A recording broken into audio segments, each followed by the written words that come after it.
Hello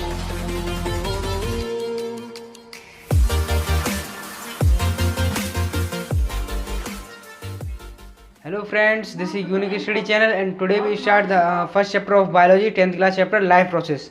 yes friend, तो interesting chapter है life process. चलो स्टार्ट करते हैं.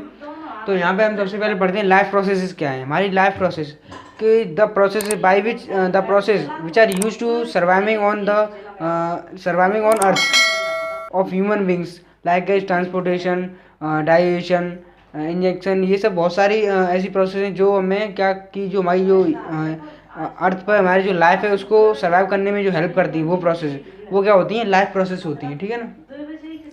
यस, तो हम स्टार्ट करते हैं. सबसे पहले लाइफ प्रोसेस का टॉपिक है न्यूट्रिशन. न्यूट्रिशन क्या है, यानी कि जो भी हम खाना खाते हैं उनसे हमें क्या मिलता है, न्यूट्रिशन मिलता है. तो वही न्यूट्रिशन जिसके बारे में हम पढ़ रहे हैं.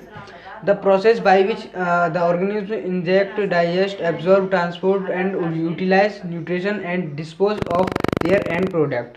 इट मीन्स दैट कि the process by which organism क्या करता है कि खाना को लेता है, उसको खाता है, उसको डाइजेस्ट करता है, उसको ट्रांसपोर्ट करता है. ठीक है ना. तो और भी ये और उसको बाद में उसका जो बचता हुआ जो एंड होता है, जो भी उसने लिया उसका जो एंड है, बाकी वो बचता है उसको क्या करता है, डिस्पोज करता है. तो ये सब पूरी जो प्रोसेस ये क्या न्यूट्रिशन हुई. ठीक है. अगर हम बात करते हैं न्यूट्रिशन की, तो टू टाइप्स के न्यूट्रिशन होते हैं, ऑटोट्रोपिक एंड हेटरोट्रोपिक. मतलब कि जो ऑर्गेनिज्म होते हैं वो टू टाइप्स को ऑर्गेनिज्म को न्यूट्रिशन को लेते हैं, ऑटोट्रोपिक एंड हेटरोट्रोपिक. ऑटोट्रोपिक का मतलब ऑटो में अपने आप, ट्रोपिक में ऑर्गेनिज्म, यानी कि जो भी ऑर्गेनिज्म है वो अपने आप ही अपना जो फूड है उसको ऑन प्रिपेयर करते हैं. जैसे कि प्लांट्स एक ऐसे ऑर्गेनिज्म है जो क्या करते हैं, अपने फूड को ऑन प्रोड्यूस करते हैं. तो वो क्या है, ऑटोट्रोपिक में. और हम बात करते हैं हेटरोट्रोपिक क्या होता है, यहाँ पे जो ऑर्गेनिज्म हैं वो डायरेक्टली और इनडायरेक्टली वे में किसी ना किसी पे डिपेंड है. ठीक है. ये चाहे वो डायरेक्टली वे में हो चाहे इनडायरेक्टली वे में, वो किसी ना किसी पे डिपेंड रहते हैं. तो वो होता है हेटरोट्रोपिक. ठीक है. तो अगर हम बात कर रहे हैं तो हम प्लांट्स के बारे में पढ़ रहे हैं. तो प्लांट्स में सबसे पहले आता है फोटोसिंथेसिस.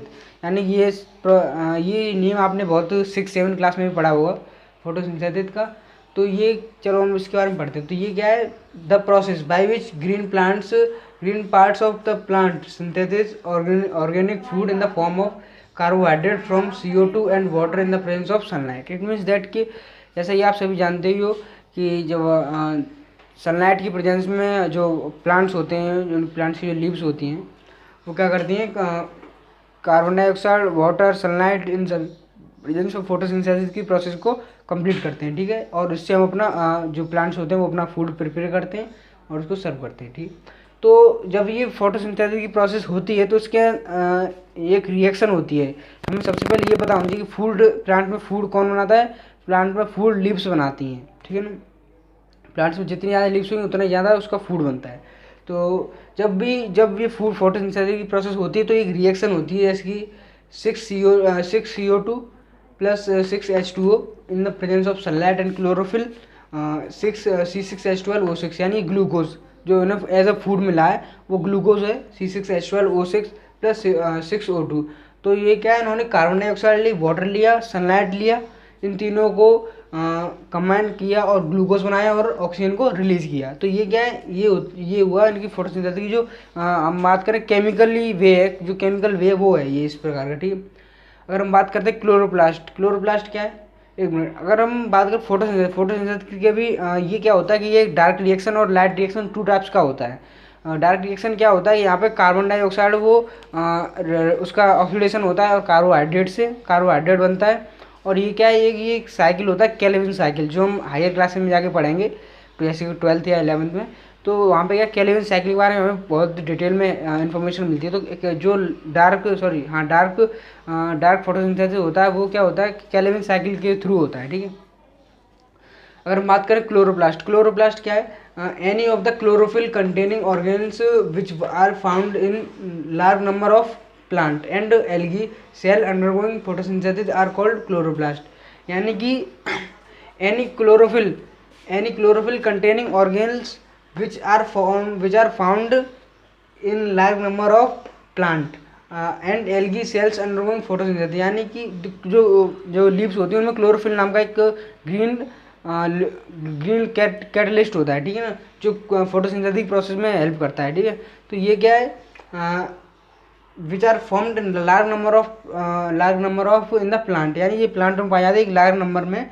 एंड एल्गी सेल्स, जो एल्गी सेल्स होती हैं उनमें भी, और undergoing photosynthesis are called chloroplast, यानी कि ये एक ऐसी सेल्स हैं जो फोटोसिंथेसिस के टाइम पर बहुत ही यूजफुल होती हैं, ठीक है।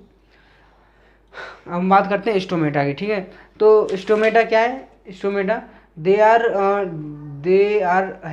The tiny pores present in the epidermal surface of the leaves, यानी कि स्टोमेटा जो लीव्स होती हैं, अगर लीव्स को हम उल्टा करके देखें तो उनके आप देखोगे उन पर क्या एक रफ सरफेस होता है। जो रफ सरफेस होता है उसको अगर हम माइक्रोस्कोप से हेल्प से देखेंगे तो हमें वो दिखाई देता है कि वो बहुत ही छोटे छोटे टिनी पोर्स होते हैं, जिनसे क्या है कि जो प्लांट्स होते हैं उनमें एवोपरेशन की प्रोसेस होती है, जो एक फिक्स टाइम के लिए खुलते हैं, जो खुलने और उनका बंद होने का जो काम होता है वो गार्ड सेल्स करती हैं। तो अगर हम इसके फंक्शन की बात करें, स्टोमेटा की फंक्शन क्या है, स्टोमेटा का फंक्शन ये है कि वो वाटर को एवोपरेट होने से बचाता है, और अगर वाटर का एक्सेस अमाउंट हो जाता है या ज़्यादा अमाउंट हो जाता है तो वो क्या करता है, उसे एवोपरेट करता है। ये तो है स्टोमेटा का फंक्शन, और ये इसके टाइप्स थे, ठीक है ना। इसका मतलब फंक्शन वगैरह जो भी है। अगर हम बात कर रहे हैं कि फोटोसिंथेसिस होता है तो उसके इवेंट उसमें क्या क्या इवेंट होते हैं फोटोसिंथेसिस के ड्यूरिंग में, क्या क्या इवेंट्स होते हैं, ये क्वेश्चन कभी कभी आ भी सकता है बोर्ड एग्जाम में कि what is the event during the photosynthesis. तो फोटोसिंथेसिस की प्रोसेस के ड्यूरिंग में जो भी इवेंट्स होते हैं उनमें क्या है, नंबर 1 3 इवेंट्स होते हैं। नंबर 1 क्या होता है, एब्जर्वेशन ऑफ लाइट एनर्जी, यानी कि जो सनलाइट है उसका एब्जर्प्शन होता है, और उसका एब्जर्प्शन कौन करता है, जो क्लोरोफिल नाम का एक कैटलिस्ट होता है वो क्या करता है, उसको एब्जॉर्ब करता है सनलाइट को, ठीक है। नंबर 2 उसमें इवेंट ये होता है कि जो light energy, conversion of light energy into chemical energy, जो लाइट एनर्जी है सनलाइट उसको हमने केमिकल में बदला, यानी कि ग्लूकोज C6H12O6 में। एंड जो वाटर के जो मॉलिक्यूल्स थे उनको हमने क्या किया, वो ऑक्सीडेज हाइड्रोलाइसिस होंगे, यानी कि वो ब्रेक डाउन हो गए, H2 अलग और O2 अलग। ये था सेकंड इवेंट। थर्ड इवेंट क्या है कि उसमें क्या होता है, एब्जॉर्प्शन ऑफ लाइट एनर्जी तो होता ही है, ठीक है। ये 3 इसमें थे फोटोसिंथेसिस के दौरान जो भी इवेंट्स होते हैं वो, ठीक है। अगर हम बात करें, हमने बात की थी autotrophic nutrition and heterotrophic nutrition. तो ऑटोट्रॉपिक न्यूट्रिशन तो आपको पता ही है कि जो ऑर्गेनिज्म जो अपना फूड है उसको ऑन प्रिपेयर करते हैं, यानी अपने आप प्रिपेयर करते हैं, तो वो तो होता है ऑटोट्रॉपिक न्यूट्रिशन, ठीक है ना। हम बात करते हैं हेटेरोट्रॉपिक न्यूट्रिशन क्या होता है, the type of nutrition in which organism drive their food from the other living organism, यानी कि जो लिविंग ऑर्गेनिज्म है वो किसी न किसी पे डिपेंड है डायरेक्टली इनडायरेक्टली वे में, और उन्हीं से अपना फूड को प्रिपेयर कर रहे हैं, वो होते हैं हेटेरोट्रॉपिक न्यूट्रिशन, ठीक है। इसके भी 3 टाइप्स हैं, saprophytic nutrition, parasitic nutrition and holozoic nutrition, ठीक है। तो इसमें सबसे पहले हम जानते हैं स्पैरोट्रिक न्यूट्रिशन। इसमें क्या होता है कि जो न्यूट्रिशन होता है वो डेड और डिकेइंग बॉडीज़ होती हैं उनके ऊपर डिपेंड होकर के जो ऑर्गेनिज्म फूड लेते हैं उन्हें हम स्पैरोट्रिक न्यूट्रिशन कहते हैं। जैसे कि फंगी है, फंजाई, एल्गी, ये सब क्या है, जो डेड बॉडीज़ होती हैं कुछ भी हो।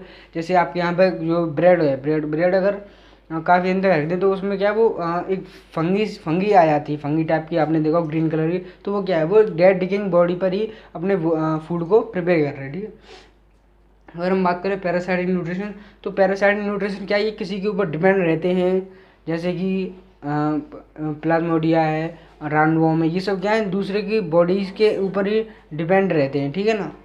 अगर हम बात करें होलोजिक न्यूट्रिशन, तो ये क्या करते हैं कि जो कॉम्प्लेक्स फूड का जो कॉम्प्लेक्स फॉर्म होता है उसको सिंपलर फॉर्म में कन्वर्ट करने के बाद उसे डाइजेस्ट करते हैं, जैसे कि ह्यूमन बींग्स हैं, फंजाई वगैरह, ये सब है। न्यूट्रिशन इन अमीबा, ठीक है ना।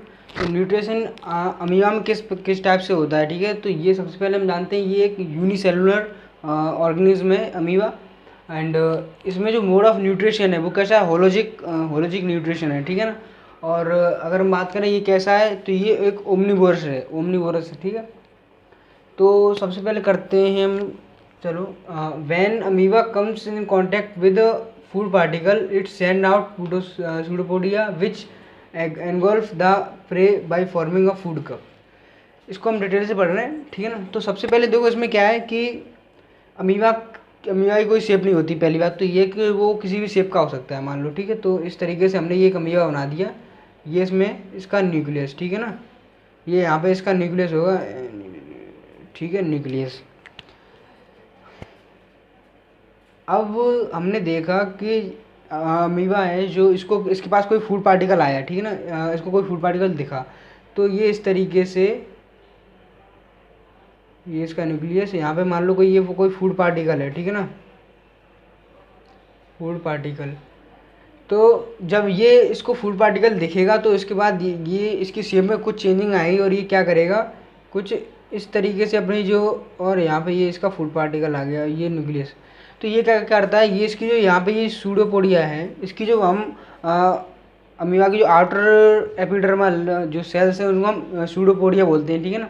तो ये अपने जो सूडोपोडिया है उसको ऐसा कर लेगा कि ये इसको कवर कर ले, ठीक है ना, इस तरीके से कवर कर लेगा। अगली प्रोसेस में क्या होगा, ये इसको पूरी तरीके से कवर कर लिया इसने, ठीक है ना, इस तरीके इसको आ गया। तो अब ये आ गया, फूड इसके अंदर आ गया। अब ये क्या करेगा, इस पर अपने जो डाइजेस्टिव जूस है उनको सीक्रेट करेगा और इसको डाइजेस्ट करेगा जिस तरीके से भी।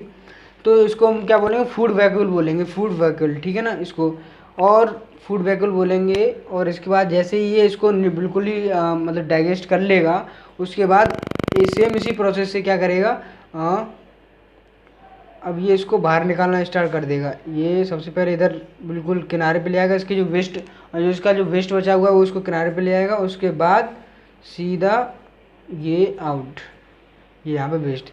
तो ये क्या है, ये एक अमीबा में जो न्यूट्रिशन है उसकी प्रोसेस है, ठीक है ना। ये एक यूनिसेलुलर ऑर्गेनिज्म है और इसमें जो प्रोसेस होती है वो होलोजिक न्यूट्रिशन की होती है। ये ओमनीवोरस है, ठीक है ना। ये इसकी जो शेप है, यानी जो इसकी प्रोसेस है, जो स्टेप्स हैं इसकी न्यूट्रिशन लेने की, वो ये है, ठीक है। जैसा कि मैंने आपको बताया कि ये अमीबा एक यूनिसेलुलर है, ठीक है। और अगर वीडियो आपको पसंद आई तो लाइक शेयर सब्सक्राइब करना ना भूलें और दोस्तों के साथ ज़्यादा से ज़्यादा शेयर करें, ठीक है ना। Stay home and fight with corona virus.